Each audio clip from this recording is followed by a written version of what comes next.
মানিকগঞ্জ হেমায়তপুরের আঞ্চলিক মহাসড়কের নয়াকান্দি এলাকার জামেলা ডেইলি ফার্ম। গেল বুধবার ভোরে 10 থেকে 15 জনের একটি সশস্ত্র দল পিস্তল ও দেশীয় অস্ত্র নিয়ে ফার্মে হানা দেয়। ফার্মের কর্মচারীদের অস্ত্রের মুখে জিম্মি করে খামারে থাকা 5টি গরু লুট করে।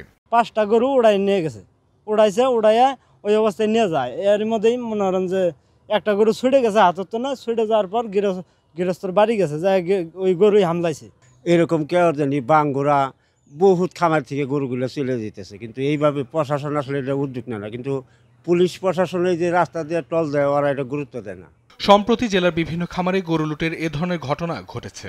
এতে দুশ্চিন্তায় আছেন খামারিরা। গরু চোর চক্রের সদস্যদের দ্রুত গ্রেফতারের দাবি তাদের। এই গরু চোরের চক্র যারা এই প্রান্তিক খামারিরা এত বড় বড় ক্ষতি করে, তাদের আইনের আওতায় এনে আইনের মধ্যে তাদের শাস্তি দেওয়াটা এটা আমার নিজের মনের কাম্য আর কি। গরু চুরির ঘটনা খতিয়ে দেখার কথা বলছেন পুলিশ। বলছেন চোরদের খুঁজে আইনি ব্যবস্থা নেওয়া হবে। এই ব্যাপারে বক্তব্য হচ্ছে যে অভিযোগ আমরা আসছিলাম, ঘটনাস্থল পরিদর্শন করছি, আমরা সিসি ফুটেজ পর্যবেক্ষণ করতেছি, করে অভিযান করব। চোর চক্রের সদস্যদের ধরতে আইন শৃঙ্খলা বাহিনীর তৎপর হওয়ার আহ্বান জানিয়েছেন খামারিরা। অঙ্কন চৌধুরী, নিউজ ডেস্ক, দেশ টিভি।